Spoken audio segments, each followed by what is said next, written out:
Here with us now, sports writer for The Nation magazine and edgeofsports.com. He is Dave Zirin, also the author of A People's History of Sports in the United States. Good to have you with us, Dave. Great to have you. I feel like I have to go with my shovel and dig a hole in my bag. I'll get some baggies. We're all doing it this weekend. This economic crisis, though, is going to hit the world of sports like Ray Lewis coming from the blind side and hitting a quarterback. It is going to crush sports in the short term, I think. Have we seen it already? I mean, tickets to NFL games, hockey games are through the roof price-wise. Yeah. People can't afford to do this anymore. The NBA just laid off 9% of its workforce at its office.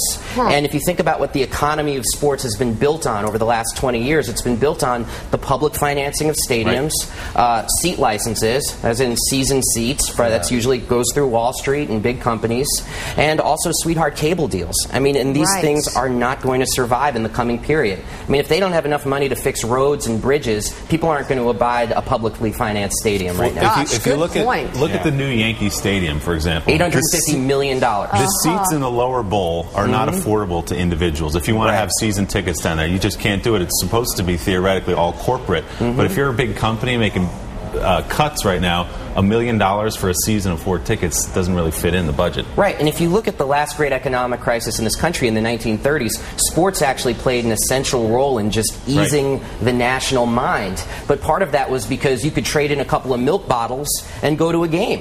And so people like the Cinderella Man Jim Braddock, Joe Louis, or the Gas House Gang of the St. Louis Cardinals, I mean, this was something that actually provided a sense of unity and relief in very difficult times. But if they price out working class fans, I don't know where that's going to go. You know, Dave, your book is so topical right now, tied into the presidential election. We were talking just last week, a couple days ago, to Bob Johnson, the founder of BET, owner of the Charlotte Bobcats, and he was no ego on that guy, right? Well, Charlotte Bobcats. Yeah, right. Name the like team. The New York Dave Cats. Yeah, that'd be my team. He named the team after himself. That's true. But he was talking about the Obama election, you know, in more of a societal context of how the way was paid for him through entertainers, through athletes. Talk about Michael Jordan, or you want to go all the way back to Jackie Robinson, all the way up. Guys like me grew up with posters of Jordan and Ewing on our walls, so that it became more acceptable and not that far off a possibility for white Americans to go out and make an African-American president.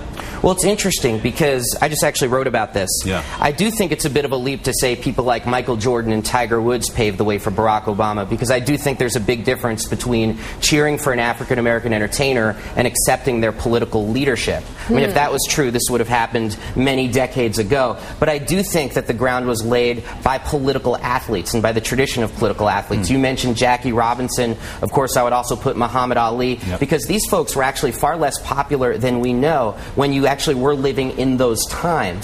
And I think that was something that was the only platform African Americans had actually to be political, because they were given a stage in sports that they didn't have in other aspects of society. And that's why in the national mind we associate Jackie Robinson with the early years of the civil rights movement. Martin Luther King called him a freedom rider before freedom rides, a sit-inner before sit-ins, and the man who walked the lonely road alone. And I think that's a history that oftentimes we don't hear on the more, let's just say, mainstream sports networks, this infusion of sports and politics. Well, nowadays, Michael Jordan, Tiger Woods, both taking heat over their careers for not being political. Michael Jordan famously said...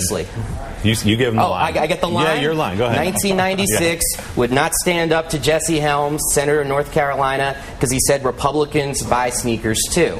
And this, in a lot of ways, became the guiding ethos for athletes for a generation. But I honestly believe in this last election cycle, that may have been finally put to bed. Because, you know, Howard Cosell, he once said that rule number 1 of the jockocracy was that sports and politics could not mix. But we're at a moment now where that wall has not only been breached, it's been obliterated. Yes, it has. I mean, LeBron James holding fundraisers for Barack Obama and wearing his T-shirt. Carmelo Anthony, who's a basketball player, saying he was going to score 44 points in honor of the 44th president. He only scored 28, which I guess is a tribute to Woodrow Wilson. I don't know. I mean, in his own heart, he's a big fan. He was a president, too. He was a president, too. It's okay. He was feeling the Wilson love that night, I guess. It's fine. But Brandon Marshall, famously wide receiver for the Denver Broncos, attempted to take out a black and white glove and hold it up to the heavens the Thursday after the election to symbolize unity and 40 years since the 1968 hate protests of Tommy Smith and John Carlos. I mean, this is unprecedented. I was actually talking about it with Tiki before coming on. I mean, there's a new atmosphere even in the locker room where people are debating